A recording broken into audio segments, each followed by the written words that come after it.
Shalom, keluarga damai yang dikasih Tuhan. Kita jumpa lagi dalam Sapaan Damai Sejahtera hari ini Sabtu 25 Juli 2026. Puji Tuhan, kalau kita masih boleh menjalani kehidupan yang Tuhan percayakan. Saudara terkasih, beberapa waktu yang lalu, kurang lebih mungkin 3 bulan yang lalu ya, di Malang ada sebuah berita yang menghebohkan.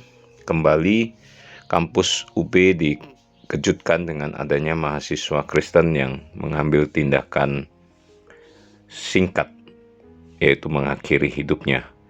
Berita ini tersebar kemana-mana. Nah, yang menarik, saudaraku, ada seorang alumni, rekan kami, yang berusaha mencari informasi ini dan akhirnya di dalam pergumulannya ketika dia mendapat berita ini, dia menangis dengan begitu hancur hati. Karena ketika tahu persoalan yang dihadapi oleh mahasiswa tersebut, dia mengatakan, mengapa dia mengakhiri hidupnya dengan cara yang begitu mudah? Mengakhiri hidup, mengambil keputusan singkat seperti itu. Nah, dari sanalah dia terus berdoa, menggumulkan akan apa yang sedang terjadi di kota Malang ini, dan akhirnya dia mengambil sebuah keputusan untuk mengambil komitmen, yaitu terjun ke dalam pelayanan mahasiswa. Inilah sharing dari rekan alumni saya ketika saya menanyakan, mengapa kamu kembali ke kampus? Dan dia bercerita dengan terseduh-seduh dengan panggilan pelayanan yang Tuhan percayakan kepadanya ini, dengan peristiwa yang baru saja kami dengar dan kami alami itu. Saudara, hari ini kita akan mengambil sebuah perenungan, yaitu dengan tema pergumulan Nehemia. Nas firman Tuhan terambil di dalam Nehemia 1 ayat 1 hingga yang keempat. Demikian ya bunyi firman Tuhan.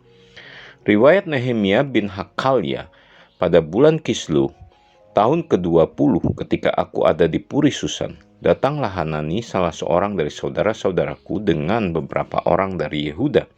Aku menanyakan mereka tentang orang-orang Yahudi yang terluput, yang terhindar dari penawanan, dan tentang Yerusalem.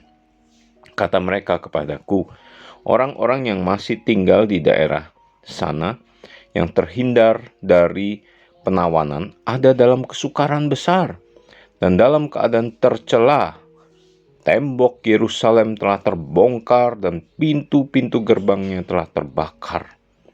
Ketika aku dengar berita ini, duduklah aku menangis dan berkabung selama beberapa hari. Aku berpuasa dan berdoa ke hadirat Allah semesta langit. Saudara, mari kita berdoa lebih dahulu ya, mohon pimpinan dan penyertaan Tuhan. Bapa di surga, inilah kami manusia yang tidak layak, tetapi Kau layakkan oleh darah Yesus Kristus yang telah mati bagi kami. Engkau menaruh kami di dalam dunia yang berdosa ini. Engkau menaruh kami untuk terus bergumul, bukan hanya untuk diri kami sendiri, tetapi juga kami boleh menggumulkan akan panggilan Tuhan untuk boleh menjadi berkat bagi orang lain. Tolonglah kami dalam perenungan firman-Mu pada pagi hari ini. Demi Kristus Yesus Tuhan kami berdoa dan mengucap syukur. Amin.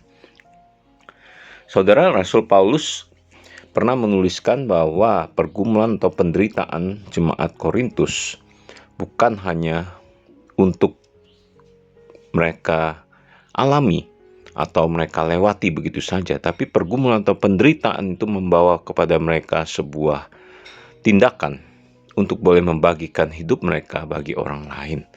Nah, demikian juga pergumulan Nehemia ketika dia berada di pembuangan.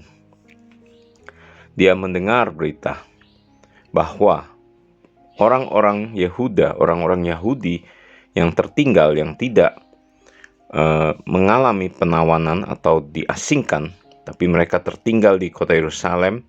Dia mendengar bahwa tembok Yerusalem telah terbongkar, pintu gerbangnya telah terbakar, dan orang-orang itu mengalami sebuah penderitaan atau kesukaran yang besar dalam sebuah keadaan yang tercela. Disitulah Nehemia bergumul, dia menangis, dia berkabung selama beberapa hari. Lalu dia mengambil tindakan berpuasa, berdoa di hadapan Allah semesta langit.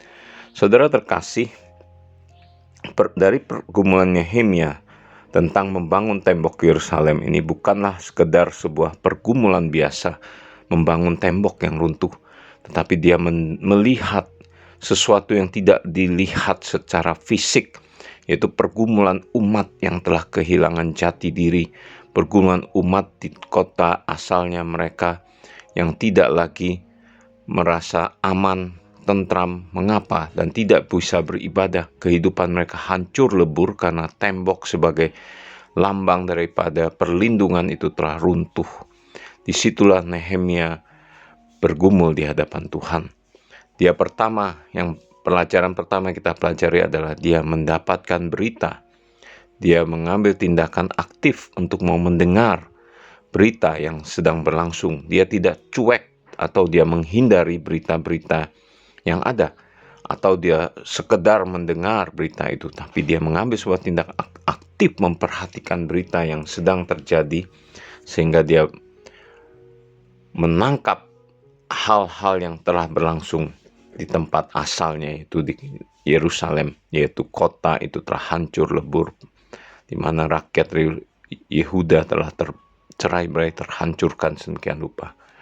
Tindakan pertama Nehemia yang kita bisa belajar yaitu mengambil tindakan aktif, mencari, mendengar, mencari informasi yang begitu detail tentang pergumulan yang terjadi di dalam kehidupan di kota Yerusalem. Demikian juga kita Bapak Ibu Saudara, bagaimana kita juga mendengar, mencari info yang sejelas-jelasnya dengan kehidupan sekitar kita, di mana Tuhan menempatkan kita.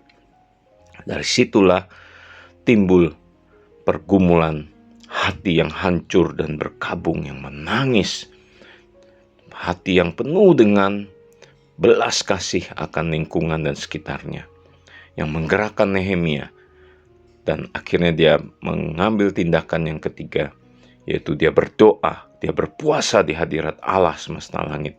Barulah dia mengambil tindakan aktif selanjutnya yang tidak saya bahas dalam renungan sama sini. Nah, saudaraku terkasih, di dalam pergumulan Nehemia, adakah setiap kita boleh mengambil tindakan aktif, mencari data, mencari informasi, dan hati kita digerakkan oleh belas kasih yang dari Tuhan, sehingga kita mau menangisi akan situasi pergumulan yang dialami orang, sebagaimana kita pernah mengalami pergumulan-pergumulan dalam kehidupan kita, sehingga pergumulan kita itu menjadi sebuah pergumulan yang menjadi berkat bagi orang lain. Lalu kita membawa hati yang berbelas kasihan itu di hadapan Tuhan, berdoa, berpuasa, mencari kehendak Tuhan, pimpinan Tuhan, untuk boleh kita kerjakan, untuk menjadi bagian kita, yaitu menjadi berkat bagi orang lain. 3 poin Bapak Ibu terkasih: mencari informasi, mau mendengar dengan sungguh-sungguh. Kedua, hati yang penuh belas kasih yang digerakkan oleh kasih Kristus itu sendiri. Yang ketiga, kita mau berdoa, mau berpuasa, mencari kehendak Tuhan, pimpinan Tuhan, untuk kita mau peduli pada pergumulan orang lain.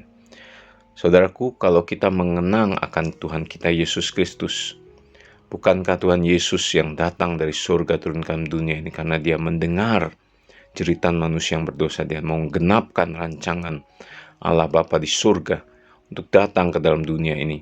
Dia penuh dengan hati yang berbelas kasihan sehingga dia datang untuk mengorbankan dirinya bagi kita.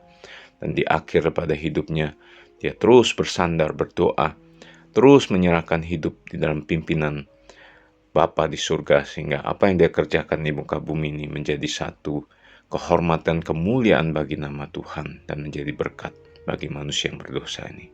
Maka saudaraku, kita belajar dari Nehemia, kita belajar daripada Yesus Kristus Tuhan kita, untuk bergumul bagi pergumulan orang-orang di sekitar kita. Terpujilah nama Tuhan. Mari kita berdoa. Terima kasih Tuhan untuk firman-Mu pada hari ini. Kami belajar dari Nehemia untuk kami tanggap peka dengan sekitar kami, di mana saat ini juga kondisi yang tidak baik-baik saja. Kami berdoa, Tuhan tolong pakailah kami menjadi alat di tangan-Mu. Biarlah Tuhan berikan kami hati yang penuh belas kasih, untuk digerakkan peduli dengan sekitar kami, menjadi alat di tangan Tuhan, dan kami mau percaya bersandar hanya kepada Tuhan saja. Pakailah kami menjadi alat di tangan-Mu. Demi Kristus Yesus Tuhan kami mengucap syukur. Amin.